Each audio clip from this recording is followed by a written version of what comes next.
ಶ್ರೋತೃಗಳೇ, ಈಗ ನಮ್ಮ ಜೊತೆ ಇದ್ದಾರೆ ರಂಜನ್ ಬೆಳ್ಳರ್ಪಾಡಿಯವರು. ರಂಜನ್ ಬೆಳ್ಳರ್ಪಾಡಿಯವರು ಸ್ವಚ್ಛ ಮಂಗಳೂರು ಅಭಿಯಾನ ರಾಮಕೃಷ್ಣ ಮಿಷನ್ ಏನು ಮಾಡ್ತಾ ಇದೆ ಅದರ ಸಂಯೋಜಕರಾಗಿ ಕೆಲಸ ಮಾಡ್ತಾ ಇದ್ದಾರೆ. ಸುಮಾರು ವರ್ಷಗಳಿಂದ ನಮ್ಮ ಮಂಗಳೂರನ್ನು ಸ್ವಚ್ಛವಾಗಿ ಇಡಬೇಕು ಅನ್ನುವಂಥ ಒಂದು ಕಲ್ಪನೆ ಮಂಗಳೂರಿನವರಿಗೂ ಸುತ್ತಮುತ್ತಲಿನವರಿಗೂ ಬಂದದ್ದು ಸತ್ಯ. ಪ್ರಧಾನಮಂತ್ರಿಯವರ ಸ್ವಚ್ಛತಾ ಆಂದೋಲನ ಏನಿದೆ ಅದಕ್ಕೊಂದು ಸಾಥ್ ನೀಡಿತು ಅಂತ ಹೇಳಿದರೆ ತಪ್ಪಾಗಲಿಕ್ಕಿಲ್ಲ. ಇಂಥ ಸಂದರ್ಭದಲ್ಲಿ ಮಂಗಳೂರನ್ನು ಸ್ವಚ್ಛ ಮಾಡುವಂಥ ಒಂದು ಕೆಲಸವನ್ನು ರಾಮಕೃಷ್ಣ ಮಿಷನ್ ಕೈಗೆತ್ತಿಕೊಂಡಿತು. ಇದರಲ್ಲಿ ಹಲವಾರು ಅವರದೇ ಆದಂತಹ ಕಾರ್ಯಕ್ರಮಗಳನ್ನು ಹಾಕಿಕೊಂಡಿದ್ರು. ಅದರ ಒಂದು ಸ್ಥೂಲವಾದಂಥ ಒಂದು ಪರಿಚಯವನ್ನು ನಾವು ಇವತ್ತು ಮಾಡಿಕೊಳ್ಳೋಣ. ನಮಸ್ಕಾರ ರಂಜನ್ ಅವರೇ. ನಮಸ್ತೆ ಸರ್. ಈಗ ಈ ಸ್ವಚ್ಛ ಮಂಗಳೂರು ಅನ್ನುವಂಥ ಒಂದು ಅಭಿಯಾನ ಇದು ಪ್ರಾರಂಭವಾದ ಒಂದು ಬಗೆಯ ಬಗ್ಗೆ ಹೇಳಿ. ಬಹಳ ಒಂದು ನೆನಪಿನಲ್ಲಿ ಉಳಿತಕ್ಕಂತಹ ಒಂದು ಅಭಿಯಾನ.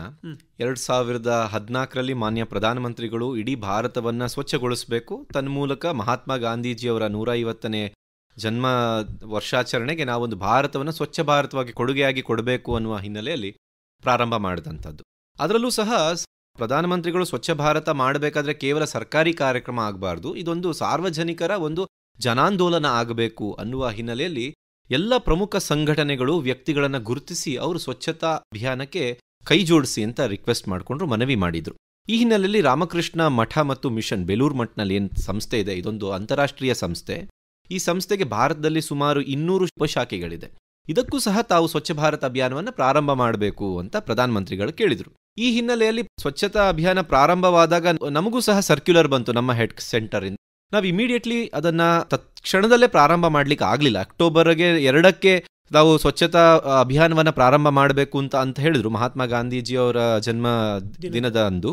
ಆದರೆ ನಮಗೆ ನೋಟಿಸ್ ಬಂದಿದ್ದು ಸೆಪ್ಟೆಂಬರಲ್ಲಿ. 1 ತಿಂಗಳಲ್ಲಿ ನಾವು ತಯಾರಿ ಮಾಡ್ಲಿಕ್ಕೆ ಆಗೋದಿಲ್ಲ ಅಂತ ಹೇಳಿ ಸ್ವಲ್ಪ ಸಮಯ ತಗೊಳ್ಳೋಣ ಅಂತ ಹೇಳಿ ನಾವು 2015 ಜನವರಿ ಎಂಡಿನಲ್ಲಿ 31ನೇ ತಾರೀಕು ಮಹಾತ್ಮ ಗಾಂಧೀಜಿಯವರ ಪುಣ್ಯ ತಿಥಿಯ ದಿನ ನಾವು ಆಲೋಚನೆ ಮಾಡಿ ನಾವು ಸ್ವಚ್ಛ ಭಾರತವನ್ನ ಜನಸಾಮಾನ್ಯರಿಗೆ ಮಂಗಳೂರಿಗರಿಗೆ ಕನೆಕ್ಟ್ ಆಗಬೇಕು ಅಂತ ಹೇಳಿ ನಾವು ಸ್ವಚ್ಛ ಮಂಗಳೂರು ಅಭಿಯಾನ ಅಂತ ಮಾಡಿದ್ವಿ. ಸ್ವಚ್ಛ ಮಂಗಳೂರು ಫಾರ್ ಸ್ವಚ್ಛ ಭಾರತ ಅಂತ. ಹಾಗಾಗಿ ಸ್ವಚ್ಛ ಮಂಗಳೂರು ಅಭಿಯಾನವನ್ನ ಮೊದಲನೇ ಹಂತದಲ್ಲಿ 2015ರಲ್ಲಿ ಪ್ರಾರಂಭ ಮಾಡಿದ್ವಿ. ಸುಮಾರು ಒಂದು 20 ವಾರಗಳು ಶ್ರಮದಾನ ನಡೀತು. ನಿಧಾನವಾಗಿ ನಮಗೆ ಜನಸಾಮಾನ್ಯರ ಒಂದು ಗುರುತಿಸುವಿಕೆ ಕಂಡಿತು, ಜನಕ್ಕೆ ಆಸಕ್ತಿ ಮೂಡಿತು. ಅದರಲ್ಲಿ ಇವರು ಬರೀ ಕೇವಲ ಸ್ವಚ್ಛತೆ ಅನ್ನೋದು ಬರೀ ಪೇಪರಿಗೆ ಫೋಟೋಗೋಸ್ಕರ ಮಾತ್ರ ಮಾಡೋದಲ್ಲಪ್ಪ, ಇವ್ರು ನಿರಂತರವಾಗಿ ಮಾಡ್ತಾ ಇದ್ದಾರೆ, ಅದ್ರ ಬಗ್ಗೆ ಇವ್ರಿಗೆ ಕಮಿಟ್ಮೆಂಟ್ ಇದೆ, ಅದ್ರ ಬಗ್ಗೆ ಇವ್ರಿಗೆ ಶ್ರದ್ಧೆ ಇದೆ. ಸ್ವಾಮೀಜಿಗಳು ಬಂದು ರಸ್ತೆ ಕಸ ಗುಡಿಸ್ತಾ ಇದ್ದಾರೆ ಅಂತ ಹೇಳಿದ್ರೆ ನನ್ನಂತ ಜನಸಾಮಾನ್ಯ ಯಾಕೆ ನಾನು ಹೋಗಿ ಸ್ವಚ್ಛತೆ ಮಾಡಬಾರ್ದು ಅನ್ನುವಂಥ ಒಂದು ಪರಿಯ ಜಾಗೃತಿ ನಮ್ಮ ಮಂಗಳೂರಿನಲ್ಲಿ ಜನತೆಗೆ ಬರ್ಲಿಕ್ಕೆ ಪ್ರಾರಂಭ ಆಯಿತು. ಮಂಗಳೂರು ಜನದ ವಿಶೇಷತೆ ಏನಂತ ಹೇಳಿದ್ರೆ ಇಮಿಡಿಯೇಟ್ಲಿ ಅವರು ಸ್ವೀಕಾರ ಮಾಡಲ್ಲ, ಸ್ವೀಕಾರ ಮಾಡಿದ್ಮೇಲೆ ಪ್ರಶ್ನೆ ಮಾಡೋದಿಲ್ಲ. ಅಷ್ಟು if Mangaluru accepted India will accept ಅಂತ ಹೇಳ್ತಾರೆ. ಹಾಗೆ ಮಂಗಳೂರಿನ ಜನತೆ ಬಹಳ ಒಂದು ತುಂಬು ಹೃದಯದಿಂದ ಸ್ವಚ್ಛತಾ ಅಭಿಯಾನವನ್ನು ರಾಮಕೃಷ್ಣ ಮಿಷನ್ ಸ್ವಚ್ಛ ಮಂಗಳೂರು ಅಭಿಯಾನವನ್ನು ಸ್ವೀಕಾರ ಮಾಡಿತು. ತನ್ಮೂಲಕ ಮೊದಲನೇ ವರ್ಷವನ್ನು ನಾವು ಮುಗಿಸಿದ್ವಿ, 2ನೇ ವರ್ಷಕ್ಕೆ ಬಂದ್ವಿ, ಮತ್ತು ಇನ್ನೊಂದು 40 ವಾರಗಳನ್ನು ನಾವು ಮಾಡಿದ್ವಿ. 3ನೇ ವರ್ಷಕ್ಕೆ ಬಂದ್ವಿ, 3ನೇ ಹಂತ ಅಂತ ಕರೆದ್ವಿ ನಾವು ಅದನ್ನು. ಅಲ್ಲಿ ಮತ್ತೆ ಕೇವಲ ಶ್ರಮದಾನ ಮಾತ್ರ ಮಾಡುವುದಲ್ಲ, ಜನಸಾಮಾನ್ಯರಿಗೆ ಜಾಗೃತಿ ಮೂಡಿಸುವುದರ ಜೊತೆಗೇನೆ ಶಾಲಾ ಮಕ್ಕಳಿಗೂ ನಾವು ಜಾಗೃತಿ ಮೂಡಿಸಬೇಕು ಅಂತ ಹೇಳಿ ನಾವು ಒಂದು ಸ್ವಚ್ಛ ಮನಸ್ಸು ಅನ್ನುವಂಥ ಕಾರ್ಯಕ್ರಮವನ್ನು ಪ್ರಾರಂಭ ಮಾಡಿದ್ವಿ.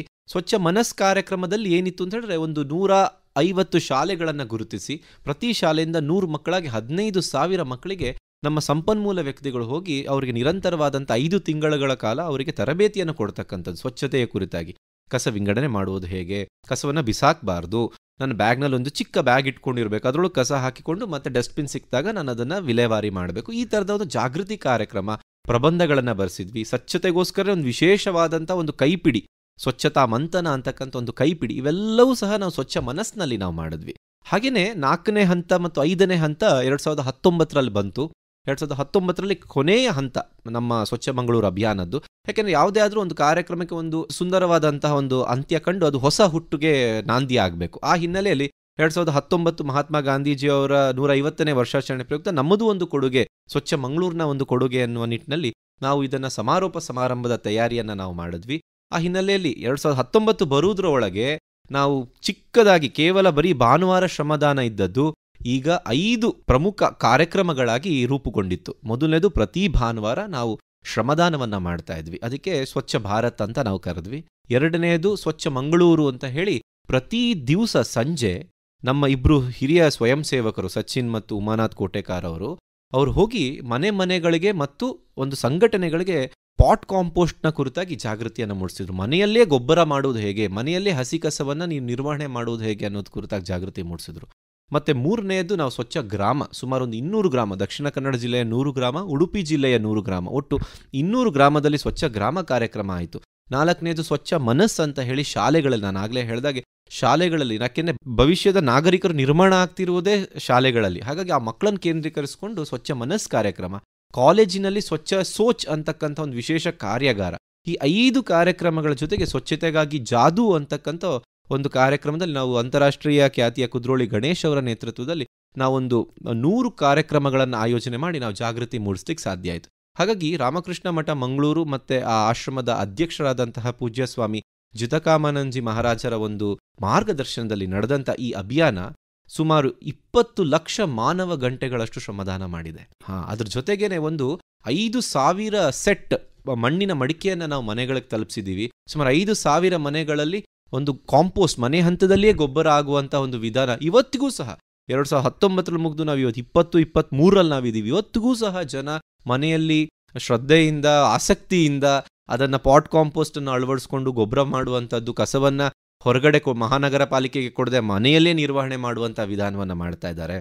ಇವೆಲ್ಲವೂ ಸಾಧ್ಯ ಆಗಿದ್ದು ಒಂದು ಜನಾಂದೋಲನದ ಮುಖಾಂತರ, ನಿಸ್ವಾರ್ಥತೆಯ ಮುಖಾಂತರ ಆಯಿತು ಅಂತ ಹೇಳಲಿಕ್ಕೆ ಖುಷಿಯಾಗುತ್ತೆ.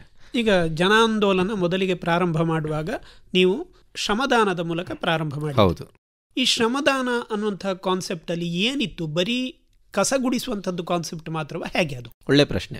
ಸಾಮಾನ್ಯವಾಗಿ ನಮಗೆ ಶ್ರಮದಾನ ಅಂತ ಹೇಳಿದ ತಕ್ಷಣನೇ ಬರಬೇಕು, ಕಸ ಗುಡಿಸ್ಬೇಕು, ಹೋಗಬೇಕು ಅನ್ನುವಂಥ ಪರಿಕಲ್ಪನೆ ಇರುತ್ತೆ. ಆದರೆ ಕಸ ಗುಡಿಸಿದ ಮೇಲೆ ಮತ್ತೆ ಕಸ ಬೀಳುತ್ತೆ, ಅದ್ರ ಬಗ್ಗೆ ನಾವು ಯಾರೂ ಆಲೋಚನೆ ಮಾಡೋದಿಲ್ಲ. ಸಾಮಾನ್ಯವಾಗಿ ನಾವು ಶ್ರಮದಾನ ಅಂತ ಅದಕ್ಕೊಂದು ಸೀಮಿತ ಸಮಯ ಇಟ್ಟಿದ್ವಿ. ಎಲ್ಲೂ ಸಹ 7:30 ಸೂಕ್ತ ಸಮಯದಲ್ಲಿ ಪ್ರಾರಂಭ ಆಗಬೇಕು, 9 ಗಂಟೆಗೆ ಮುಗಿಬೇಕು. 9 ಗಂಟೆ ಮುಗಿದ ನಂತರ ಒಂದು ಚಹಾ ವ್ಯವಸ್ಥೆ ಇರುತ್ತೆ, ರಿಫ್ರೆಶ್ಮೆಂಟ್ ಇರುತ್ತೆ, ತಿಂಡಿ ತಿಂದು ಎಲ್ಲರೂ ಸಹ ಹೊರಡುವಂಥದ್ದು. ಎಲ್ಲರೂ ಕೈ ಬೀಸಿ ಬರಬೇಕು, ಖುಷಿಯಾದ ಅನುಭವ ತೆಗೆದುಕೊಂಡು ಹೋಗಬೇಕು. ಇಕ್ವಿಪ್ಮೆಂಟ್ಸು, ಅದಕ್ಕೆ ಬೇಕಾದ ಸಲಕರಣೆಗಳೆಲ್ಲವನ್ನೂ ನಾವೇ ಒದಗಿಸ್ತಾ ಇದ್ವಿ. ಶ್ರಮದಾನದಲ್ಲಿ ಒಂದೊಂದು ಭಾನುವಾರ ಒಂದೊಂದು ಜಾಗವನ್ನು ಆಯ್ಕೆ ಮಾಡಿ, ಮಂಗಳೂರಿನ ನಮ್ಮ 60 ವಾರ್ಡ್ ವ್ಯಾಪ್ತಿಯಲ್ಲಿ ಒಂದು ಜಾಗವನ್ನು ಆಯ್ಕೆ ಮಾಡಿ ಅಲ್ಲಿ ಶ್ರಮದಾನವನ್ನು ಮಾಡ್ತಾ ಇದ್ವಿ. ಶ್ರಮದಾನ ಮಾಡಬೇಕಾದ್ರೆ ಕಸವನ್ನು ಗುಡಿಸಿ ಆ ಜಾಗವನ್ನೆಲ್ಲ ಸ್ವಚ್ಛ ಮಾಡಿ, ಅದರ ಜೊತೆಗೇನೆ ಕೆಲವು ಕಡೆ ಇಂಟರ್ಲಾಕ್ ಹಾಕುವಂಥದ್ದು, ವಾಲ್ ಪೇಂಟಿಂಗ್, ಕೆಲವು ಕಡೆ ಭಿತ್ತಿಪತ್ರಗಳು ಎಲ್ಲಿ ಕಂಡಲ್ಲಿ ಪೋಸ್ಟರ್ಗಳನ್ನು ಅಂಟಿಸೋದು, ಬ್ಯಾನರ್ಗಳನ್ನು ಹಾಕೋದೆಲ್ಲ ಮಾಡ್ತಾ ಇದ್ರು. ಒಂದು ತಪ್ಪು ಸಂದೇಶ ಸಮಾಜಕ್ಕೆ ಹೋಗ್ತಾ ಇತ್ತು. ಯಾವುದು ಅಶ್ಲೀಷ ಚಿತ್ರಗಳನ್ನೆಲ್ಲ ಅಂಟಿಸುವಂತಹದ್ದು, ಮತ್ತು ಯಾವ್ಯಾವುದೋ ಕಾರ್ಯಕ್ರಮಗಳದನ್ನು ಹಾಕುವಂಥದ್ದೆಲ್ಲ ಮಾಡ್ತಾ ಇದ್ರು. ಅದನ್ನೆಲ್ಲವನ್ನು ಸ್ವಚ್ಛ ಮಾಡಿ ವಾಲ್ ಪೇಂಟಿಂಗ್ಗಳನ್ನು, ಅಂದರೆ ಭಿತ್ತಿ ಚಿತ್ರವನ್ನು, ನಾವು ಒಂದು ಗೋಡೆಗೆ ಸುಂದರವಾದ ಚಿತ್ರವನ್ನು ಇವತ್ತು ಯೂನಿವರ್ಸಿಟಿ ಕಾಲೇಜ್ ಹಂಪನಕಟ್ಟೆಯಲ್ಲಿ ನಾವು ನೋಡಿದ್ರೆ ಆ ಇಡೀ ಸುಮಾರು 1500 ಫೀಟ್, 1500 ಫೀಟ್ ವಾಲನ್ನು ನಾವು ಸುಂದರ ಮಾಡಿ ಒಂದು ನಮ್ಮ ತುಳುನಾಡು ಸಂಸ್ಕೃತಿ ಮತ್ತು ಸ್ಥಳೀಯ ಸಂಸ್ಕೃತಿಯ ಕುರಿತಾದಂತಹ ಚಿತ್ರಗಳನ್ನು ಮತ್ತು ಸ್ಥಳೀಯ ಕ್ರೀಡೆಗಳ ಚಿತ್ರಗಳನ್ನೆಲ್ಲ ಬರೆದಿದ್ದೇವೆ. ಸೊ ಅದ್ರ ಮುಖಾಂತರ ಏನಾಯಿತು ಅಂತ ಹೇಳಿದ್ರೆ, ಶ್ರಮದಾನ ಮಾತ್ರ ಮಾಡೋದಲ್ಲ, ಅದ್ರ ಜೊತೆಗೆ ಆಟೋ ಶೆಲ್ಟರ್ ಮಾಡಿದ್ದೀವಿ, ಬಸ್ ಸ್ಟ್ಯಾಂಡ್ಗಳನ್ನು ಮಾಡಿದ್ವಿ ನಾವು. ಮತ್ತು ಕೊಟ್ಟಾರದಲ್ಲಿ ನಾವು ಒಂದು ಇಡೀ ಫ್ಲೈಓವರ್, 30,000 ಸ್ಕ್ವೇರ್ ಫೀಟಿನ ಫ್ಲೈಓವರನ್ನು ನಾವು ಮಾಡಿದ್ವಿ. ಮತ್ತು ಮಂಗಳೂರಿನಲ್ಲಿಯೇ ಮೊಟ್ಟ ಮೊದಲ ಬಾರಿಗೆ ನಗರಾರಣ್ಯದ ಯೋಜನೆ, ಮಿಯಾವಾಕಿ ನಗರಾರಣ್ಯ ಯೋಜನೆಯನ್ನು ಪರಿಚಯ ಮಾಡಿ ಅದನ್ನು ನಾವು ಪರಿಚಯ ಮಾಡಿಸ್ಲಿಕ್ಕೆ ಸಾಧ್ಯ ಆಯಿತು. ಕೇವಲ ಭಾನುವಾರ ಕಸ ಗುಡಿಸುವುದು ಮಾತ್ರ ಅಲ್ಲ, ಅದರ ಜೊತೆಗೆ ಇಂತಹ ಸಣ್ಣ ಪುಟ್ಟ ಒಂದು ಸ್ಮರಣೀಯವಾಗಿ ಯಾವಾಗಲೂ ಉಳಿಯುವಂತಹ ಕೆಲಸಗಳನ್ನು ನಾವು ಮಾಡಲಿಕ್ಕೆ ಆಗಾಗಿ ಇವತ್ತಿಗೂ ಸಹ ಅವೆಲ್ಲವೂ ಉಳ್ಕೊಂಡಿದೆ. ಅದನ್ನೆಲ್ಲವೂ ಮೇಂಟೈನ್ ಮಾಡ್ತಾ ಇದ್ದೇವೆ ನಾವು. ಅದು 2023 ಆದರೂ ಸಹ ಇವತ್ತು ಅದು ನಮಗೆ 2019ರಲ್ಲಿ 18ರಲ್ಲಿ ಮಾಡಿದ್ದು ಇವತ್ತಿಗೂ ನಮ್ಮ ಕಣ್ಣು ಮುಂದೆ ಇದೆ. ಅದರ ಪ್ರಯೋಜನ ಜನಸಾಮಾನ್ಯರಿಗೆ ಆಗ್ತಾ ಇದೆ. ಈ ಶ್ರಮದಾನದ ಒಂದು ಯೋಜನೆಯನ್ನು ನೀವು ಎಷ್ಟು ದಿವಸಗಳ ಕಾಲ, ಯಾವ್ಯಾವ ದಿವಸಗಳಲ್ಲೆಲ್ಲ ಮಾಡ್ತೀವಿ? ನಮ್ಮ ಶ್ರಮದಾನ, ನಮ್ಮ ಸ್ವಚ್ಛತೆಯ ಕೆಲಸ ತಮ್ಗೆ ಆಶ್ಚರ್ಯ ಆಗ್ಬೋದು. ನಾವು ಸ್ವಚ್ಛ ಮಂಗಳೂರು ಅಭಿಯಾನ ಸಂದರ್ಭದಲ್ಲಿ ಪ್ರತಿ ದಿವಸ ಸ್ವಚ್ಛತೆಯ ಜಾಗೃತಿ ನಡೀತಾ ಇತ್ತು. ಹೇಗೆಪ್ಪ ಅಂತ ಹೇಳಿದ್ರೆ, ಭಾನುವಾರ ನಾವು ಶ್ರಮದಾನ ಮಾಡ್ತಾ ಇದ್ವಿ. ಬೆಳಗ್ಗೆ 7:30ಯಿಂದ ಸುಮಾರು 9 ಗಂಟೆ ತನಕ ಶ್ರಮದಾನ ಮಾಡ್ತಾ ಇದ್ವಿ. ಅದಾದ ಮೇಲೆ ಸೋಮವಾರದಿಂದ ಇನ್ನು ಶನಿವಾರದ ತನಕ ನಮ್ಮ ಜಾಗೃತಿ ತಂಡ ಇತ್ತು. ಮನೆ ಮನೆಗೆ ಹೋಗಿ ಜಾಗೃತಿ ಮಾಡುವಂಥದ್ದು ಅಥವಾ ಸಂಘಟನೆಗಳಲ್ಲಿ ಜಾಗೃತಿ ಮಾಡುವಂಥದ್ದು ಪಾಟ್ ಕಾಂಪೋಸ್ಟಿಂಗ್ ಕುರಿತಾಗಿ ಪ್ರತಿ ವಾರ ಸುಮಾರು ಒಂದು 5ರಿಂದ 6 ಕಾರ್ಯಕ್ರಮಗಳನ್ನು ಸಂಜೆ, ಪ್ರತಿ ದಿವಸ ಸಂಜೆ 4ರಿಂದ 6 ಗಂಟೆವರೆಗೆ ನಾವು ಪಾಟ್ ಕಾಂಪೋಸ್ಟಿಂಗ್ ಕುರಿತ ಕಾರ್ಯಕ್ರಮ ಮಾಡ್ತಾ ಇದ್ವಿ. ಅದು 2ನೇ ಕಾರ್ಯಕ್ರಮ ನಡೀತಾ ಇತ್ತು. ಮತ್ತು ಈಚೆ ಸ್ವಚ್ಛ ಮನಸ್ಸು ಕಾರ್ಯಕ್ರಮ, ನಮ್ಮ ಸುಮಾರು ಒಂದು 70 ಜನ ಸಂಪನ್ಮೂಲ ವ್ಯಕ್ತಿಗಳು ಸುಮಾರು ಒಂದು 100-150 ಶಾಲೆಗಳಿಗೆ ಹೋಗಿ ಜಾಗೃತಿ ಮೂಡಿಸುವಂಥದ್ದು. ಸೊ ಅದಲ್ಲದೆ ಮುಂದಿನ ವಾರ ಎಲ್ಲಿ ಮಾಡಬೇಕು, ಏನು ಕಾರ್ಯಕ್ರಮ ಮಾಡಬೇಕು ಅನ್ನೋದು ಕುರಿತಾಗಿ ತಯಾರಿಗಳನ್ನು ಮಾಡುವಂಥದ್ದು. ವಾರ ಪೂರ್ತಿ ನಮ್ಮೆಲ್ಲ ಸ್ವಯಂ ಸೇವಕರಿಗೂ, ನಮ್ಮೆಲ್ಲ ನಮ್ಮೆಲ್ಲ ಪದಾಧಿಕಾರಿಗಳಿಗೂ ಏನಾದರೂ ಒಂದಷ್ಟು ಚಟುವಟಿಕೆ ಇರ್ತಿತ್ತು. ಹಾಗಾಗಿ ಸ್ವಚ್ಛತೆ ಅಂತಕ್ಕಂಥದ್ದು ಕೇವಲ ಒಂದು ದಿನದ ಕೆಲಸ ಅಲ್ಲ, ಅಥವಾ ಒಂದು ವಾರದ ಕೆಲಸವೂ ಅಲ್ಲ, ಅದು ಪ್ರತಿನಿತ್ಯದ ಕೆಲಸ. ಹೇಗೆ ನಾನು ನನ್ನ ಸ್ನಾನಾದಿಗಳನ್ನು ನಾನು ಪ್ರತಿನಿತ್ಯ ಮಾಡ್ತೀನೋ, ನನ್ನ ಊಟ ಉಪಚಾರಗಳನ್ನು ನಾನು ಪ್ರತಿನಿತ್ಯ ಮಾಡ್ತೇನೋ, ಹಾಗೆ ಸ್ವಚ್ಛತೆ ಅನ್ನುವಂಥದ್ದು ಸಹ ಪ್ರತಿನಿತ್ಯ ಮಾಡ್ತಕ್ಕಂತಹ ಒಂದು ಪ್ರಕ್ರಿಯೆ. ಇದು ಒಂದು ವೈಯಕ್ತಿಕವಾದಂತಹ ಸ್ವಚ್ಛತೆ ಆದರೆ, ಮತ್ತೊಂದು ನಾವೆಲ್ಲರೂ ಸಮೂಹ ಜೀವಿಗಳಾಗಿರೋದು ಸಾಮೂಹಿಕ ಸ್ವಚ್ಛತೆಯೂ ಸಹ ಇದೆ. ಹಾಗಾಗಿ ರಾಮಕೃಷ್ಣ ಮಿಷನ್ನ ಸ್ವಚ್ಛ ಮಂಗಳೂರು ಅಭಿಯಾನ ಒಂದು ಜನಾಂದೋಲನ ಮತ್ತು ಒಂದು ಅಧ್ಯಯನ ಯೋಗ್ಯವಾದಂತಹ ಒಂದು ಯೋಜನೆ. ಯಾಕೆಂತ ಹೇಳಿದ್ರೆ, ಯಾವುದೇ ರೀತಿಯಾದಂತಹ ನಾವು ಜಾತಿ ಮತ ಪಂಥ ಇರಬಹುದು, ಅಥವಾ ಯಾವುದೋ ಒಂದು ಪಕ್ಷ ಇರಬಹುದು, ಅಥವಾ ಯಾವುದೋ ಒಂದು ಸಂಘಟನೆ ಮಾತ್ರ ಸೀಮಿತ ಆಗಿ ಮಾಡ್ದೇನೆ ಎಲ್ಲರನ್ನೂ ಜೊತೆಗೆ ಕೊಂಡು ಹೋಗುವಂತಹ ಒಂದು ವಿನೂತನವಾದಂತಹ ಒಂದು ಯೋಜನೆ ಇದಾಗಿತ್ತು. ಅದರ ಒಂದು ಜನ ಇವತ್ತಿಗೂ ಸಹ ನೆನಪಿಟ್ಕೊಂಡಿದ್ದಾರೆ. ಯಾರೇ ಸ್ವಚ್ಛತೆ ಕಾರ್ಯಕ್ರಮ ಮಾಡಿದ್ರೂ ಸಹ ಇಂದು ರಾಮಕೃಷ್ಣ ಮಿಷನ್ ಸ್ವಚ್ಛ ಮಂಗಳೂರು ಅಭಿಯಾನದ ಹಾಗೆ ಆಗಬೇಕು ಅನ್ನುವಂತಹ ಒಂದು ಕಲ್ಪನೆಯನ್ನು ಇಟ್ಕೊಂಡು ಮಾಡ್ತಾರೆ. ಈಗ 2019ರವರೆಗೆ ಈ ಕಾರ್ಯಕ್ರಮ ನಡ್ಕೊಂಡು ಬಂತು. ಇದರಲ್ಲಿ ನಿಮ್ಮ ಸ್ವಯಂ ಸೇವಕರಲ್ಲದೆ ಸಾರ್ವಜನಿಕರು ಯಾವ ರೀತಿಯಲ್ಲಿ ಭಾಗವಹಿಸಿದ್ರು? ಸುಮಾರು 150ಕ್ಕೂ ಹೆಚ್ಚು ಸಂಘಟನೆಗಳು ಬಂದು ಜೋಡಿಸ್ಕೊಂಡ್ರು. ಸ್ವಯಂ ಸೇವಕರಾಗಿ ಬಂದು ತುಂಬ ಜನ ಬಂದು ಜೋಡಿಸ್ಕೊಂಡ್ರು. ಅದರಲ್ಲೂ ನಂಗೆ ಸಂಘಟನೆಗಳ ಒಂದು ಭಾಗವಹಿಸುವಿಕೆ ಇದೆಯಲ್ಲ, ಅದನ್ನು ನಾವು ಇವತ್ತಿಗೂ ಸಹ ಸ್ಮರಿಸ್ಕೊಳ್ತೀವಿ. ಸುಮಾರು ಒಂದು 150 ಸಂಘಟನೆಗಳು, ಅಂದರೆ ಮಂಗಳೂರಿನ ಎಲ್ಲ ಪ್ರಮುಖ ಸಂಘಟನೆಗಳು ಸಹ ಒಂದಲ್ಲ ಒಂದು ಭಾನುವಾರ ಬಂದು ಅವರು ಶ್ರಮದಾನ ಮಾಡಿದವರೆ. ಅದಲ್ಲದೆ ಜಾಗೃತಿ ಕಾರ್ಯಕ್ರಮದಲ್ಲಿಯೂ ಸಹ ಅವರವರ ಹಂತದಲ್ಲಿ ಕಾರ್ಯಕ್ರಮ ಮಾಡಲಿಕ್ಕೆ ಶುರು ಆಯಿತು. ಇದರಲ್ಲಿ ಮಾಧ್ಯಮದ ಒಂದು ಪಾತ್ರವೂ ಸಹ ಭಾಳ ಮುಖ್ಯ ಅಂತ ಅನಿಸುತ್ತೆ ನನಗೆ ಈ ಸಂದರ್ಭದ ಸಾರ್ವಜನಿಕರ ಜೊತೆಗೇನೆ. ಹೇಗೆಂದರೆ ನೋಡಿ, ಒಂದು ಸ್ವಚ್ಛತೆಯ ಒಂದು ಟ್ರೆಂಡ್ ಅಂತ ನಾವೇನು ಹೇಳ್ತೇವೆ, ಆ ಟ್ರೆಂಡನ್ನು ಸೆಟ್ ಮಾಡಿದ ಮೇಲೆ ಪ್ರತಿ ಭಾನುವಾರ ನಾವೇನು ಶ್ರಮದಾನ ಮಾಡ್ತೀವಿ, ಮರುದಿನ ಪತ್ರಿಕೆಗಳಲ್ಲಿ ಅರ್ಧರ್ಧ ಪುಟ ಸ್ವಚ್ಛತೆಯ ಸಂದೇಶಗಳನ್ನು ಸಾರುವಂತಹ ನ್ಯೂಸ್ ಐಟಮನ್ನು ಎಲ್ಲ ಪತ್ರಿಕೆಗಳು, ಇನ್ಕ್ಲೂಡಿಂಗ್ ರೇಡಿಯೋದವರು ಇರಬಹುದು, ದೃಶ್ಯ ಮಾಧ್ಯಮ ಇರಬಹುದು, ಇವರೆಲ್ಲರೂ ಸಹ ಕೊಡ್ಲಿಕ್ಕೆ ಪ್ರಾರಂಭ ಆದಾಗ ಜನಸಾಮಾನ್ಯರಿಗೆ ಅದರ ಕುರಿತಾಗಿ ಒಂದಷ್ಟು ಜಾಗೃತಿ ಹೆಚ್ಚೆಚ್ಚು ಮೂಡಲಿಕ್ಕೆ ಶುರುವಾಯಿತು ಮಂಗಳೂರಿನಲ್ಲಿ. ಅದಲ್ಲದೆ ನಾವು ಒಂದೊಂದ್ಸತಿ ನ್ಯೂಸನ್ನು ಕೊಡೋದಕ್ಕೆ ತಡ ಆದಾಗ ನಮಗೆ ಫೋನ್ ಮಾಡಿಕೊಂಡು ಆ ಮಾಹಿತಿಯನ್ನು ಪಡೆದು ಮರುದಿನ ಪ್ರಸಾರ ಮಾಡಿದ್ದು ಅಥವಾ ಪತ್ರಿಕೆಗಳಲ್ಲಿ ಪ್ರಕಟಿಸಿದ್ದು ಸಹ ಉಂಟು. ಅಷ್ಟು ಒಂದು ಮಾಧ್ಯಮ ಮಿತ್ರರ ಒಂದು ಸಹಕಾರದಿಂದಾಗಿ ಸಾರ್ವಜನಿಕರು ಹೆಚ್ಚಿನ ಸಂಖ್ಯೆಯಲ್ಲಿ ಜೋಡಿಸ್ಕೊಂಡ್ರು. ಕೆಲವೊಂದಷ್ಟು ಜನ ಬಂದು ನಾವು ಭಾಗವಹಿಸ್ಲಿಕ್ಕೆ ಆಗದೇ ಇದ್ರೂ ಸಹ ಅವರು ಡೊನೇಷನ್ ಕೊಟ್ಟರು. ಇನ್ನು ಕೆಲವೊಂದಷ್ಟು ಜನ ಬಂದು ಭಾನುವಾರದ ಒಂದು ದಿನದ ಶ್ರಮದಾನದಲ್ಲಿ ಭಾಗವಹಿಸಿ ಹೋದರು. ಮತ್ತು ಬೇರೆ ಬೇರೆ ಊರಿನವರು ಇರುವವರು ಅವರ ಸೋಷಿಯಲ್ ಮೀಡಿಯಾದಲ್ಲಿ ಶೇರ್ ಮಾಡುವಂತಹದ್ದು ಇದರಲ್ಲಿ ಭಾಗವಹಿಸಿದ್ರು. ಸೊ ಇದರಿಂದಾಗಿ ಅವರವರ ಒಂದು ಶಕ್ತಿ ಸಾಮರ್ಥ್ಯಕ್ಕೆ ಅನುಗುಣವಾಗಿ ಅವರು ಭಾಗವಹಿಸ್ಲಿಕ್ಕೆ, ಕೆಲವರಿಗೆ ಶಾಲೆಗಳಿಗೆ ಹೋಗಿ ನಾನು ಮಕ್ಕಳಿಗೆ ಜಾಗೃತಿ ಮೂಡಿಸ್ಬೇಕು ಅಂತ ಆಸಕ್ತಿ ಇರುತ್ತೆ, ಅಂಥವ್ರು ಶಾಲಾ ಕಾಲೇಜುಗಳಲ್ಲಿ ಹೋಗಿ ಜಾಗೃತಿ ಮೂಡಿಸುವಂತಹದ್ದನ್ನು ಮಾಡಿದರೆ, ಇನ್ನು ಕೆಲವರಿಗೆ ಭಾನುವಾರ ಫ್ರೀ ಇರ್ತಾರೆ, ಉಳಿದ ದಿನ ವರ್ಕಿಂಗ್ ಡೇ ಅವರಿಗೆ, ಅವ್ರು ಭಾನುವಾರ ಬಂದು ಶ್ರಮದಾನ ಮಾಡುವಂಥದ್ದು. ಇನ್ನು ಕೆಲವರು ಸಂಜೆ ನಮಗೆ ಸಮಯ ಇರುತ್ತೆ ಅಂತ ಹೇಳಿ ಸಂಜೆ ಜಾಗೃತಿ ಮೂಡಿಸ್ಲಿಕ್ಕೆ ಶುರು ಮಾಡಿದ್ರು. ಹಾಗಾಗಿ ತುಂಬ ಸಂಘಟನೆಗಳು ಸ್ವಯಂ ಪ್ರೇರಿತವಾಗಿ ಬಂದು ಅವರು ಭಾಗವಹಿಸಿದ್ದು ಇಲ್ಲಿ ನಾವು ಗುರುತಿಸಬಹುದು. ಯಾರೊಬ್ಬರಿಗೂ ಸಹ ನಾವು ಫೋರ್ಸ್ಫುಲಿ ಕರೆಯುವುದಾಗಲಿ ಅಥವಾ ಒಂದು ರಾಜಕೀಯ ಸಮ್ಮೇಳನದಲ್ಲೆಲ್ಲ ಜನರನ್ನ ಒಟ್ಟು ಮಾಡುವಂತಹ ಒಂದು ಕಾರ್ಯಕ್ರಮ ಆಗ್ತದೆ. ಹಾಗಾಗಿ ಇದು ಆ ಥರ ಯಾವುದೂ ಆಗದೆ ಸ್ವಯಂ ಪ್ರೇರಿತರಾಗಿ ಜನರು ನನ್ನ ಊರು, ನನ್ನ ನಗರ ಸ್ವಚ್ಛವಾಗಿರಬೇಕು, ತನ್ಮೂಲಕ ಇಡೀ ದೇಶ ಸ್ವಚ್ಛವಾಗಬೇಕು ಅನ್ನುವಂತಹ ಒಂದು ಸಂದೇಶವನ್ನು ಕೊಟ್ಟದ್ದುಂಟಲ್ಲ, ಅದು ಅಧ್ಯಯನ ಯೋಗ್ಯ ಮತ್ತು ಎಲ್ಲ ಕಡೆಯೂ ಸಹ ಅದನ್ನು ಸುಲಭವಾಗಿ ಅನುಷ್ಠಾನಕ್ಕೆ ತರಬಹುದಾದಂಥ ಒಂದು ವಿಧಾನ ಅಂತ ಅನ್ಬೋದು. ಇದು ಒಂದು ಕೊನೆ ಬರಬೇಕು ಅಂತ ನೀವು ಹೇಳಿದ್ರಿ, ಯಾವುದೇ ಒಂದು ಕಾರ್ಯಕ್ರಮಕ್ಕೂ 2019ಕ್ಕೆ ಕೊನೆ ಮಾಡಿದ್ರಿ ಅಂತ ಹೇಳಿದ್ರಿ. ಈ ಕೊನೆ ಮಾಡಿದ ಮುಂದಿನ ಕಾರ್ಯಕ್ರಮ ಏನು? ಮುಂದಿನ ಕಾರ್ಯಕ್ರಮ ನಿಮ್ಮ ಪ್ರಶ್ನೆಲ್ಲೇ ಇದ್ದಾಗೆ ಮುಂದೇನು ಅಂತ ಒಂದು ಕಾರ್ಯಕ್ರಮ ಮಾಡಿದ್ವಿ ನಾವೆಲ್ಲ ಮಠದಲ್ಲಿ.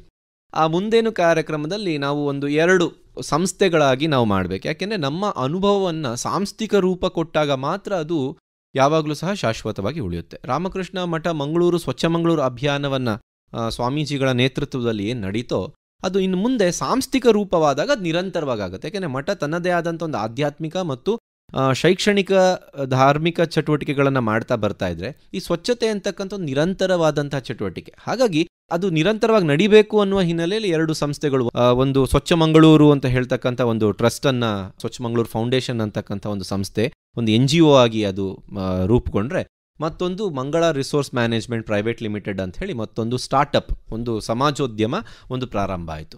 ಒಂದು ಸೇವಾ ಮನೋಭಾವ ಉಳ್ಳಂತಹ ಹಿನ್ನೆಲೆಯಲ್ಲಿ ಮಾಡಿದರೆ, ಮತ್ತೊಂದು ಶಾಶ್ವತ ಪರಿಹಾರ ಕೊಡುವ ನಿಟ್ಟಿನಲ್ಲಿ ಮತ್ತೊಂದು ಸಂಸ್ಥೆ. ಸೇವೆಯ ಹಿನ್ನೆಲೆಯಲ್ಲಿ ಇವತ್ತು ನಾವು ಸ್ವಚ್ಛ ಮಂಗಳೂರು ಫೌಂಡೇಶನ್ನ ವತಿಯಿಂದಾಗಿ ನಾವು ಇವತ್ತು ಯೂನಿವರ್ಸಿಟಿ ಕಾಲೇಜ್ ಹಂಪನಕಟ್ಟೆ ಸುಮಾರು 1500 ಫೀಟ್ ದೊಡ್ಡದ ವಾಲನ್ನು ನಾವು ಸ್ವಚ್ಛ ಮಾಡಿ ಅದನ್ನು ಪೇಂಟ್ ಮಾಡಿ ಐ ಲವ್ ಕುಡ್ಲ ಅಂತಕ್ಕಂತಹ ಒಂದು ಕಲಾಕೃತಿಯನ್ನು ನಿಲ್ಲಿಸಲಿಕ್ಕೆ ಆಯಿತು. ಮತ್ತು ಅದರಲ್ಲಿಂದ ನಿರಂತರ ಜಾಗೃತಿ ಕಾರ್ಯಕ್ರಮಗಳು ನಡೀಲಿಕ್ಕೆ ಆಗ್ತಾ ಇದೆ. ಮತ್ತೊಂದೆಡೆ ಒಂದು ಸ್ಟಾರ್ಟಪ್ ಪ್ರಾರಂಭ ಏನಾಯಿತು, ಅದರಲ್ಲಿ ಇವತ್ತು ಸ್ವಚ್ಛತೆಗೆ ಕುರಿತಾಗಿ ಒಂದು ಉದ್ಯೋಗವನ್ನು ನಿರ್ಮಾಣ ಮಾಡಿಕೊಂಡು ಜನರಿಗೆ ಉದ್ಯೋಗ ಕೊಡೋದ್ರ ಜೊತೆಗೆ ಸ್ವಚ್ಛತೆಯ ಸಮಸ್ಯೆಗೆ, ತ್ಯಾಜ್ಯದ ಸಮಸ್ಯೆಗೆ ಒಂದು ವೈಜ್ಞಾನಿಕವಾದಂತಹ ಪರಿಹಾರ ಕೊಡುವ ನಿಟ್ಟಿನಲ್ಲಿ ಈ ಸಂಸ್ಥೆ ಕೆಲಸ ಮಾಡ್ತಾ ಇದೆ. ಈ ಕಾರ್ಯಕ್ರಮ ಇನ್ನೂ ಕೂಡ ಇನ್ನೂ ನಡೀತಾ ಇದೆ. ಸ್ವಚ್ಛ ಮಂಗಳೂರು ಫೌಂಡೇಶನ್ನಲ್ಲಿ ಸ್ವಯಂ ಸೇವಕರು ಸ್ವಚ್ಛತೆ ಕುರಿತಾಗಿ ಜಾಗೃತಿ ಕಾರ್ಯಕ್ರಮಗಳನ್ನು, ಅದಲ್ಲದೆ ಸಮಾಜಮುಖಿಯಾದಂತಹ ಕೆಲವು ಚಟುವಟಿಕೆಗಳನ್ನು ಹಮ್ಮಿಕೊಂಡು ಮಾಡ್ತಾ ಇದ್ರೆ, ಮತ್ತೊಂದು ಕಡೆ ಮಂಗಳ ರಿಸೋರ್ಸ್ ಮ್ಯಾನೇಜ್ಮೆಂಟ್ ಅಂತ ಏನು ಒಂದು ಸಮಾಜೋದ್ಯಮ ಇದೆ, ಅದು ಉದ್ಯೋಗ ನಿರ್ಮಾಣ ಮಾಡೋದ್ರ ಜೊತೆಗೆ ತ್ಯಾಜ್ಯದ ಸಮಸ್ಯೆಗೆ ಒಂದು ವೈಜ್ಞಾನಿಕವಾದಂತಹ ಪರಿಹಾರವನ್ನು ಕೊಟ್ಟು ಸುಮಾರು 75 ಜನರಿಗೆ ಇವತ್ತು ಉದ್ಯೋಗ ನಿರ್ಮಾಣ ಮಾಡಿಕೊಟ್ಟಿದೆ. ಪ್ರತಿನಿತ್ಯ ಸುಮಾರು 10 ರಿಂದ 12 ಟನ್ನಷ್ಟು ತ್ಯಾಜ್ಯವನ್ನು ಇವತ್ತು ವೈಜ್ಞಾನಿಕವಾಗಿ ನಿರ್ವಹಿಸ್ತಾ ಇದೆ. ಸೊ ಅದೊಂದು ವಿಶೇಷ, ಇದರ ಒಂದು ಔಟ್ಕಮ್ ಅಂತ ಹೇಳ್ಬೋದು, ಅದರ ಒಂದು ರಿಸಲ್ಟ್ ಅಂತ ಹೇಳ್ಬೋದು ಇದನ್ನು. ಈಗ 19ಕ್ಕೆ ಪ್ರತಿ ಭಾನುವಾರದಂದು ನೀವು ಶ್ರಮದಾನ ಮಾಡಿಕೊಂಡು ಬೇರೆ ದಿವಸಗಳಲ್ಲಿ ಮನೆಗೆ ಹೋಗಿ ಅಥವಾ ಶಾಲೆಗಳಿಗೆ ಹೋಗಿ ಎಲ್ಲ ಕಾರ್ಯಕ್ರಮಗಳನ್ನು ಮಾಡ್ತಾ ಇದ್ದೀವಿ. ಹೌದು. 19ರ ನಂತರ ಈ ಕಾರ್ಯಕ್ರಮಗಳು ನಿಂತುವ ಹೇಗೆ? ಹೌದು, ಯಾಕೆಂದರೆ ಆ ನಂತರದಲ್ಲಿ ನಮಗೆ 19 ಅಕ್ಟೋಬರ್ ನವೆಂಬರಲ್ಲಿ ನಮ್ಮ ಕಾರ್ಯಕ್ರಮಗಳೆಲ್ಲ ಮುಗೀತು. ನಂತರ ಈ ಕೋವಿಡ್ನ ಶಕೆ ಪ್ರಾರಂಭ ಆಯಿತು. 2 ವರ್ಷ ನಾವು ಏನೂ ಮಾಡಲಿಕ್ಕಾಗಿಲ್ಲ. ಬಟ್ ನಾವೆಲ್ಲ ಸ್ವಯಂ ಸೇವಕರು ಮಠದ ಮಾರ್ಗದರ್ಶನದಲ್ಲಿ ಕೋವಿಡ್ನ ರಿಲೀಫ್ ವರ್ಕಲ್ಲಿ, ಕೋವಿಡ್ನ ಜಾಗೃತಿ ಕಾರ್ಯಕ್ರಮಗಳು, ಇದೇ ಸ್ವಯಂ ಸೇವಕರು ಕೋವಿಡ್ ಜಾಗೃತಿ ಕಾರ್ಯಕ್ರಮ, ಮನೆ ಮನೆಗೆ ಹೋಗಿ ಕಿಟ್ಗಳನ್ನು ಯಾರಿಗೆ ಅವಶ್ಯಕತೆ ಅವರಿಗೆ ಕೊಡುವಂಥದ್ದು, ಈ ಎಲ್ಲ ಕಾರ್ಯಕ್ರಮಗಳನ್ನು ಮಾಡಲಿಕ್ಕೆ ಪ್ರಾರಂಭ ಮಾಡಿದ್ವಿ. ಮತ್ತೆ ಕೋವಿಡ್ ಎಲ್ಲ ಕಳೆದು ಜನಸಾಮಾನ್ಯರ ಬದುಕು ಒಂದು ಸಾಮಾನ್ಯ ಮೊದಲಿನಂತೆಯೇ ಬಂದಾಗ ನಾವು ಈ ಥರದ ಒಂದು ಚಟುವಟಿಕೆನ ಮತ್ತೆ ನಾವು ಪುನರಾರಂಭ ಮಾಡಿದ್ದೀವಿ. ಒಂದು ಸ್ಟಾರ್ಟಪ್, ಈಗ ಸಮಾಜೋದ್ಯಮ ಅಂತ ನಾನೇನು ಹೇಳಿದೆ, ಅದು ಪ್ರಾರಂಭ ಆಗಿದೆ. ಅದ್ರ ಜೊತೆಗೇ ಫೌಂಡೇಶನ್ ಸಹ ಪ್ರಾರಂಭ ಆಗಿದೆ. ಸೊ ಇನ್ನು ಮುಂದೆ ಹೆಚ್ಚಿನ ಚಟುವಟಿಕೆಗಳನ್ನು ಮಾಡುವಂಥ ಜವಾಬ್ದಾರಿ ಇದೆ, ಮತ್ತು ಆಸಕ್ತಿಯೂ ಸಹ ಕೂಡ ಸ್ವಯಂ ಸೇವಕರಲ್ಲಿ ಉಳಿದಿದೆ. ಈಗ ಇಷ್ಟು ವರ್ಷಗಳಲ್ಲಿ ಅಂತ ಹೇಳಿದರೆ 1915ರಿಂದ ಪ್ರಾರಂಭವಾಗಿ ಈಗ 23ಕ್ಕೆ ಬಂದಿದ್ದೇವೆ ನಾವು. ಸುಮಾರು ಒಂದು 7-8 ವರ್ಷಗಳ ಕಾಲ ನಡೆದಂತಹ ಈ ಒಂದು ಚಟುವಟಿಕೆ ನಿಮಗೆ ತೃಪ್ತಿಯನ್ನು ಕೊಟ್ಟಿದೆ ಹೇಗೆ? ಖಂಡಿತ ಸರ್. ಯಾಕೆಂತ ಹೇಳಿದ್ರೆ ನಮ್ಮಲ್ಲಿ ಒಂದು ಎಕ್ಸಾಂಪಲ್ ಕೊಡ್ತೇನೆ. ಮುಂಚಿನ 2015ರಲ್ಲಿ ಪ್ರಾರಂಭ ಆಗಿ 2020-23ರ ಒಂದು ಏನು ಸಂಪೂರ್ಣ ಪ್ರಯಾಣವನ್ನು ನಾವು ಹಿಂದೆ ತಿರುಗಿ ನೋಡಿದರೆ ಜನರಲ್ಲಿ ಜಾಗೃತಿ ಮೂಡಿದೆ. ಮೊದಲನೇ ಸಂಗತಿ ಅದು. ಎರಡನೇದು ಬಿಹೇವಿಯರಲ್ ಚೇಂಜ್, ಜನರ ಮನಸ್ಥಿತಿಗಳು ಮತ್ತು ಸ್ವಚ್ಛತೆ ಕುರಿತಾಗಿ ಅವರ ವರ್ತನೆ ಬದಲಾಗಿದೆ. ಮುಂಚೆ ಎಲ್ಲ ನಮ್ಮ ಸ್ವಯಂ ಸೇವಕರು ತಮಾಷೆಗೆ ಹೇಳೋರು, ನಾವೆಲ್ಲ ಬಸ್ನಲ್ಲಿ ಹೋಗ್ತಾ ಇದ್ದರೆ ಸಾಮಾನ್ಯವಾಗಿ ನಾವು ನೋಡ್ತೀವಿ ಏನೋ ಗಿಡ ಮರ ಮಾತ್ರ ನೋಡ್ತಾ ಇದ್ವಿ ಮುಂಚೆ. ಈಗ ಅದೇ ರೂಟ್ನಲ್ಲಿ ಅದೇ ಮಾರ್ಗದಲ್ಲಿ ನಾವು ಹೋದರೆ ಕಸ ಕಾಣುತ್ತೆ ನಮಗೆ ಅಂತ. ಅಂದರೆ ಕಸವೂ ಕಾಣ್ತಾ ಇರಲಿಲ್ಲ ನಮಗೆ ಇವಾಗ. ಮತ್ತು ಎಷ್ಟು ಅಂತ ಹೇಳಿದರೆ ನಮ್ಮ ಧಾರ್ಮಿಕ ಚಟುವಟಿಕೆಗಳಲ್ಲಿ, ದೊಡ್ಡ ದೊಡ್ಡ ಸಭೆ ಸಮಾರಂಭಗಳಲ್ಲಿ ಇವತ್ತು ಸ್ವಚ್ಛತೆ ಕುರಿತಾಗಿ ಒಂದು ಪ್ರಮುಖ ಅಂಶವಾಗಿ ಆಗ್ತಾ ಇದೆ. ನಮ್ಮ ಕ್ಷೇತ್ರಗಳಲ್ಲಿ ಇವತ್ತು ಬ್ರಹ್ಮಕಲಶ ಆಗಿರ್ಬೋದು, ಧಾರ್ಮಿಕ ಕಾರ್ಯಕ್ರಮಗಳಾಗಿರ್ಬೋದು, ಸಮಾಜಮುಖಿಯಾದಂಥ ಒಂದು ಜಾಗೃತಿ ಕಾರ್ಯಕ್ರಮಗಳು, ಸಮಾಜೋತ್ಸವಗಳಿರ್ಬೋದು, ಇಂಥ ಕಾರ್ಯಕ್ರಮದೆಲ್ಲ ಸ್ವಚ್ಛತೆ ಒಂದು ಆದ್ಯತೆ ಆಗಿದೆ. ಇವೆಲ್ಲ ಆದ್ಯತೆ ಆಗಲಿಕ್ಕೆ ಕಾರಣ ಏನು ಅಂತ ಹೇಳಿದ್ರೆ, ಈ ಥರದ ಅಭಿಯಾನ ಕೇವಲ ಒಂದಷ್ಟು ವಾರಗಳು ಮಾತ್ರ ಅಲ್ಲ, ಈ ನಿರಂತರತೆ ಕಾಯ್ದುಕೊಂಡದ್ರಾಗಿ ಜನ ಮಾನಸದಲ್ಲಿ, ಮತ್ತು ತುಂಬ ಸಂಘಟನೆಗಳು ನಮ್ಮ ಜೊತೆಗೆ ಅಲ್ಲದೇನೆ ಅವರವರ ಊರಿನಲ್ಲಿ ಸ್ವಚ್ಛತೆ ಕಾರ್ಯಕ್ರಮಗಳ ಮಾಡಿದ್ದನ್ನು ಗಮನಿಸಬಹುದು ನಾವು. ಸರಿ. ಈಗ ನೀವು ಒಂದು ಬೇರೆ ರೀತಿಯಲ್ಲಿ ಅದಕ್ಕೊಂದು ಮುಂದೇನು ಮಾಡಬೇಕು ಅನ್ನುವಂಥ ಒಂದು ಯೋಜನೆಯನ್ನು ಹಾಕ್ಕೊಂಡಿದ್ದೀರಿ. ಮುಂದಿನ ದಿನಗಳಲ್ಲಿ ಈಗ ಮಂಗಳೂರು ನಗರ ಬಹಳ ಬೃಹದಾಕಾರವಾಗಿ ಬೆಳೀತಾ ಉಂಟು. ಇಂತಹ ಸಂದರ್ಭದಲ್ಲಿ ಮಂಗಳೂರನ್ನು ಸ್ವಚ್ಛ ಮಾಡುವ ನಿಟ್ಟಿನಲ್ಲಿ ಈ ಏನು ಸ್ಟಾರ್ಟಪ್ ಇರ್ಬೋದು, ಇವುಗಳೆಲ್ಲ ಒಳ್ಳೆಯ ರೀತಿಯಲ್ಲಿ ಮುಂದೆ ಬರಬಹುದು ಅಂತ ನಿಮಗೆ ಅನಿಸ್ತದೆ? ಖಂಡಿತ ಸರ್. ಯಾಕೆಂದರೆ ಈಗ ನಾವು ಮಹಾನಗರ ಪಾಲಿಕೆಯೊಂದಿಗೂ ಸಹ ನಾವು ಕೈ ಜೋಡಿಸಿ ಅವರಿಗೆ ಬೇಕಾದಂಥ ಜಾಗೃತಿ ಕಾರ್ಯಕ್ರಮಗಳಲ್ಲಿ ನಮ್ಮ ಸಹಾಯವನ್ನು ಕೊಡುವಂಥದ್ದು, ಮತ್ತು ವಾರ್ಡ್ ಹಂತದಲ್ಲಿ ನಾವು ಏನಾದರೂ ಸ್ವಚ್ಛತೆ ಕುರಿತಾಗಿ ಮಾಡಬಹುದಾ ಅನ್ನುವಂತಹ ಚರ್ಚೆಯೂ ಸಹ ಈಗ ನಡೀತಾ ಇದೆ. ನಮ್ಮ ಸ್ಟಾರ್ಟಪ್ ವತಿಯಿಂದ ನಾವೊಂದು ಸಮಗ್ರವಾದಂಥ ಒಂದು ಅಧ್ಯಯನ ವರದಿಯನ್ನು ಸಹ ಮಹಾನಗರ ಪಾಲಿಕೆಗೆ ಕೊಟ್ಟಿದ್ದೇವೆ. ಹೇಗೆ ನಾವು ತ್ಯಾಜ್ಯದ ಸಮಸ್ಯೆಯನ್ನು ವೈಜ್ಞಾನಿಕವಾಗಿ ಪರಿಹರಿಸಬಹುದು ಮಾಡಬಹುದು ಅನ್ನೋದು ಹಸಿ ಕಸವಾದ ವಿಂಗಡಣೆಯ ಕುರಿತಾಗಿ ಜಾಗೃತಿ ಕಾರ್ಯಕ್ರಮ, ಒಣಕಸವನ್ನು ವೈಜ್ಞಾನಿಕವಾಗಿ ನಾವು ಅದನ್ನು ನಿರ್ವಹಣೆ ಮಾಡೋದ್ರ ಕುರಿತಾಗಿ. ಹಾಗೆ ಮಹಾನಗರ ಪಾಲಿಕೆಯನ್ನು ನಾವೊಂದು ಸಮಗ್ರವಾಗಿ ನಾವು ನೋಡಿಕೊಂಡು ನಮ್ಮಂತಹ ಹಲವಾರು ಆಸಕ್ತರು ಇದ್ದಾರೆ, ಅವರೆಲ್ಲರೂ ಸೇರಿಕೊಂಡಾಗ ನಮ್ಮ ಊರು ಖಂಡಿತವಾಗಿಯೂ ಸಹ ಸ್ವಚ್ಛತೆ ಮಾಡಲಿಕ್ಕೆ ಸಾಧ್ಯ ಇದೆ. ಅದ್ರ ಕುರಿತಾಗಿ ನಮ್ಮ ಒಂದು ಸ್ಟಾರ್ಟಪ್ ಇರ್ಬೋದು, ಮತ್ತು ಈ ನಮ್ಮ NGO ಏನು ಸ್ವಚ್ಛ ಮಂಗಳೂರು ಫೌಂಡೇಶನ್ ಇರ್ಬೋದು, ಇವೆರಡೂ ಸಂಸ್ಥೆಗಳು ಸಹ ನಮ್ಮ ಆಡಳಿತ ವರ್ಗಕ್ಕೆ ಸಹಕಾರವನ್ನು ಸದಾ ಕೊಡಲಿಕ್ಕೆ ಸಿದ್ಧ ಇದೆ. ಇದ್ರ ಮೂಲಕ ನಮ್ಮ ಮಹಾನಗರವನ್ನು ಸಹ ನಾವು ಸ್ವಚ್ಛ ಮಾಡಬಹುದು. ಅದಕ್ಕೂ ಬೇಕಾದಂಥ ಒಂದು ಕ್ರಿಯಾ ಯೋಜನೆಗಳನ್ನು ನಾವು ಮಾಡಿಕೊಂಡದ್ದೇ ಆದಲ್ಲಿ ಮುಂದಿನ ದಿವಸದಲ್ಲಿ ಅದನ್ನು ಅಳವಡಿಸಿ ಒಂದು ವಾರ್ಡ್ ಹಂತದಲ್ಲಿ ಮತ್ತು ಇಡೀ ನಗರವನ್ನು ಸಹ ಸ್ವಚ್ಛ ಮಾಡಲಿಕ್ಕೆ ನಾವು ಪ್ರಯತ್ನ ಮಾಡ್ಬೋದು. ಈಗ ಈ ಯೋಜನೆ ಸ್ವಚ್ಛ ಮಂಗಳೂರು ಅನ್ನುವಂಥ ಯೋಜನೆ ನಿಮ್ಮ ರಾಮಕೃಷ್ಣ ಮಠ ಮಂಗಳೂರಿನಿತ್ತು. ಹೀಗೆ ಬೇರೆ ಬೇರೆ ಏನು ನಗರಗಳಲ್ಲಿ ರಾಮಕೃಷ್ಣ ಮಠ ಈ ನಿಟ್ಟಿನಲ್ಲಿ ಪ್ರಯತ್ನ ಪಟ್ಟಿದೆಯಾ? ಹೇಗೆ ಮಾಡಿದೆ. ಒಂದಷ್ಟು ನಮ್ಮಲ್ಲಿ ಈಗ ರಾಮಕೃಷ್ಣ ಮಠ ಮೈಸೂರಿನವರು ಸ್ವಚ್ಛ ಮೈಸೂರು ಅಭಿಯಾನವನ್ನು ಮಾಡಿದ್ರು. ಅದಲ್ಲದೆ ಕೆಲವು ಕೇಂದ್ರಗಳು ಅಲ್ಲಲ್ಲಿ ಸ್ವಚ್ಛತೆಯನ್ನು ಮಾಡಿತು. ಆದರೆ ಮಂಗಳೂರಿನ ಮಹಾನಗರ ಒಂದು ಜನರ ಒಂದು ಆಸಕ್ತಿ ಇಲ್ಲಿ ಹೆಚ್ಚಿದ್ದದ್ರಿಂದಾಗಿ ಇದೊಂದು 5 ವರ್ಷಗಳ ಕಾಲ ನಡೀತು. ಅಲ್ಲೆಲ್ಲ 1 ವರ್ಷ ಅಥವಾ ಕೆಲವು ಸಮಯಗಳು ನಡೆದು ಬೇರೆ ಚಟುವಟಿಕೆಯಲ್ಲಿ ಅವರು ತೊಡಗಿಸ್ಕೊಂಡ್ರು. ಆದರೆ ಮಂಗಳೂರಿನಲ್ಲಿ ಇದರ ಕುರಿತಾಗಿ ತುಡಿತ ಹೆಚ್ಚಿದ್ದದ್ರಿಂದಾಗಿ ಇದು ನಿರಂತರವಾಗಿ 5 ವರ್ಷ ನಡೀಲಿಕ್ಕೆ ಸಾಧ್ಯ ಆಯಿತು. ಯಾವುದೇ ಒಂದು ಚಟುವಟಿಕೆ ಜನಸಾಮಾನ್ಯರಿಂದ ಬರಬೇಕದು, ಅದು ಜನಸಾಮಾನ್ಯರಿಗೆ ಅದು ಆಸಕ್ತಿ ಮೂಡಬೇಕು. ಇಲ್ಲಿ ಅದು ಬಂತು. ಜನಸಾಮಾನ್ಯರು ಕೈ ಜೋಡಿಸಿದ್ರು, ನಿರಂತರವಾಗಿ ಸ್ವಯಂ ಸೇವಕರುಗಳು, ಹಿರಿಯ ಸ್ವಯಂ ಸೇವಕರೆಲ್ಲರೂ ಬಂದು ಸೇರೋದ್ರಿಂದಾಗಿ ನಮ್ಮಲ್ಲಿ ಉದಾಹರಣೆಗೆ ಹಿರಿಯ ಸ್ವಯಂ ಸೇವಕರಾದ ಕ್ಯಾಪ್ಟನ್ ಗಣೇಶ್ ಕಾರ್ಣಿಕ್ ಅವರಿರ್ಬೋದು, ಅಥವಾ ನಿಟ್ಟೆ ಸಂಸ್ಥೆಯ ಡಾಕ್ಟರ್ ವಿನಯ್ ಹೆಗಡೆ ಅವರಿರ್ಬೋದು, ಇಂಥವ್ರಿಗೆಲ್ಲ ಬಹಳ ಆಸಕ್ತಿ ಇದ್ರ ಕುರಿತಾಗಿ, ಇದು ನಿರಂತರವಾಗಿ ನಡೀಬೇಕು ಅಂತ. ಅದ್ರ ಕುರಿತಾಗಿ ನಮ್ಮ ಸ್ವಯಂ ಸೇವಕರು ಸಂಯೋಜಕರುಗಳಾದ ದಿಲ್ರಾಜ್ ಆಳ್ವರು, ಉಮಾನಾಥ್ ಅವರು, ಸಚಿನ್ ಅವರು ಮತ್ತು ಇವರೆಲ್ಲರೂ ಸಹ, ಕಮಲಾಕ್ಷ್ ಪೈ, ಇಂತಹ ಹಿರಿಯ ಸ್ವಯಂ ಸೇವಕರು ಎಲ್ಲರೂ ಸಹ ಸೇರಿಕೊಂಡು ನಮ್ಮ ಸ್ವಚ್ಛತಾ ಚಟುವಟಿಕೆ 5 ವರ್ಷಗಳ ಕಾಲ ನಡೀಲಿಕ್ಕೆ ಸಾಧ್ಯ ಆಯಿತು. ಹಾಗಾಗಿ ಅಂತಹ ಸ್ವಯಂ ಸೇವಕರ ಸಂಖ್ಯೆ ಹಲವಾರಿದೆ. ಅವರೆಲ್ಲರೂ ಸೇರಿದ್ದರಿಂದಾಗಿ ಇದು 5 ವರ್ಷ ನಡೀಲಿಕ್ಕೆ ಸಾಧ್ಯ ಆಯಿತು. ಆದರೆ ಕೆಲವು ಕೇಂದ್ರಗಳು ಬೇರೆ ಭಾಗದಲ್ಲಿರುವಂಥವರು ಸಹ ಸ್ವಚ್ಛತೆ ಕೆಲಸವನ್ನು ಮಾಡಿದ್ದಾರೆ. ಮುಂದಿನ ದಿನಗಳಲ್ಲಿ ಸಾರ್ವಜನಿಕರು, ಮುಖ್ಯವಾಗಿ ಮಂಗಳೂರಿನ ಸಾರ್ವಜನಿಕರ, ಮಂಗಳೂರಿನ ಜನತೆ ಈ ಸ್ವಚ್ಛತಾ ಕಾರ್ಯಕ್ರಮ ಅಥವಾ ಸ್ವಚ್ಛ ಮಂಗಳೂರನ್ನು ಮಾಡಬೇಕು ಅಂತ ಹೇಳಿದರೆ ಯಾವ ರೀತಿಯಲ್ಲಿ ಅವರು ಸಹಕಾರ ಅಥವಾ ಯಾವ ರೀತಿಯಲ್ಲಿ ಅವರು ತೊಡಗಿಸಿಕೊಳ್ಬೇಕು? ಸರ್, ಮೊಟ್ಟ ಮೊದಲನೇದು ನನ್ನ ಮನೆಯ ಹಂತದಲ್ಲಿ ನಾನು ಏನು ಮಾಡಬಹುದು ಅಂತ. ಮನೆಯಲ್ಲಿ ನಾನು ಬರ್ತಕ್ಕಂಥ ಹಸಿ ಕಸ ಒಣ ಕಸ ಏನಿದೆ ಅದನ್ನು ಮೂಲದಲ್ಲಿ ವಿಂಗಡಿಸಬೇಕು. ಹಸಿ ಕಸ ಬೇರೆ, ಒಣ ಕಸ ಬೇರೆ. ಹಸಿ ಕಸ ಅಂದರೆ ಆಹಾರ ಪದಾರ್ಥದ ತ್ಯಾಜ್ಯ. ಅದನ್ನು ನಾನು ಮನೆಯಲ್ಲಿಯೇ ಯಾವುದಾದ್ರೂ ಒಂದು ವಿಧಾನದ ಮುಖಾಂತರ, ನಾವು ಪಾಟ್ ಕಾಂಪೋಸ್ಟಿಂಗನ್ನು ಹೇಳ್ತಾ ಇದ್ದೇವೆ, ಅದ್ರ ಜೊತೆಗೇ ತಮಗೆ ಅರಿವಿರುವಂತಹ ಯಾವುದಾದರೂ ವಿಧಾನದ ಮುಖಾಂತರ ಮನೆಯಲ್ಲಿಯೇ ಗೊಬ್ಬರ ಮಾಡುವಂತಹದ್ದನ್ನು ಸುಲಭ ಸಾಧ್ಯವಾಗಿದೆ. ಅದು ಎಷ್ಟೋ ಮನೆಗಳಲ್ಲಿ ಇವತ್ತು ಮಾಡ್ತಾ ಇದ್ದಾರೆ. 5 ವರ್ಷದಿಂದ ಮಾಡ್ತಾ ಇದ್ದಾರೆ, 6 ವರ್ಷದಿಂದ ಮಾಡ್ತಾ ಇದ್ದಾರೆ. ಸೊ ಅಂತಹ ವಿಧಾನವನ್ನು ಅಳವಡಿಸ್ಕೊಂಡು ಹಸಿ ಕಸವನ್ನು ಗೊಬ್ಬರ ಮಾಡಿ, ಒಣ ಕಸವನ್ನು ವಾರಕ್ಕೊಮ್ಮೆ ಮಹಾನಗರ ಪಾಲಿಕೆಯ ಏನು ತ್ಯಾಜ್ಯ ಸಂಗ್ರಹ ವಾಹನ ಬರುತ್ತೆ ಅವರು ಕೊಡುವಂಥದ್ದು ಒಂದು. ಇದು ವೈಯಕ್ತಿಕವಾಗಿ ಮನೆಯ ಹಂತದಲ್ಲಿ ಮಾಡುವಂಥದ್ದು. ಎರಡನೇದು ಸಾಮೂಹಿಕವಾಗಿ ಸಂಘಟನಾತ್ಮಕವಾಗಿ ಮಾಡುವುದಾದರೆ, ಒಂದು ತಾವು ನಮ್ಮ ಒಂದು ಸಂಸ್ಥೆ ಇದೆ, ಸ್ವಚ್ಛ ಮಂಗಳೂರು ಫೌಂಡೇಶನ್ ಇದೆ, ಅದ್ರ ಜೊತೆಗೆ ಕೈ ಜೋಡಿಸಿ ಅಲ್ಲಿ ಮಾಡ್ತಕ್ಕಂಥ ಒಂದು ಶ್ರಮದಾನದ ಕಾರ್ಯಕ್ರಮಗಳು, ಮುಂಬರುವ ದಿನದಲ್ಲಿ ನಾವು ಶ್ರಮದಾನ ಕಾರ್ಯಕ್ರಮಗಳೇನು ಮಾಡ್ತೀವಿ ಅದರಲ್ಲಿ ನಮ್ಮ ಜೊತೆ ಕೈ ಜೋಡಿಸ್ಕೊಂಡು ನಾವು ನಗರವನ್ನು ಸ್ವಚ್ಛ ಮಾಡುವ ನಿಟ್ಟಿನಲ್ಲಿ ತೊಡಗಿಸ್ಕೊಳ್ಬೋದು. ಈ ಮುಖಾಂತರ ಸ್ವಚ್ಛತೆಯ ಕಾರ್ಯಕ್ರಮ ನಿರಂತರವಾಗಿ ನಡೆಯುತ್ತೆ. ಅದರ ಮುಖೇನ ನಮ್ಮ ನಗರ ಸ್ವಚ್ಛವಾಗುತ್ತೆ, ಭಾರತವೂ ಸಹ ಸ್ವಚ್ಛ ಆಗುತ್ತೆ. ಒಳ್ಳೆಯದು ರಂಜನ್ ಬೆಳ್ಳರ್ಪಾಡಿಯವರೇ.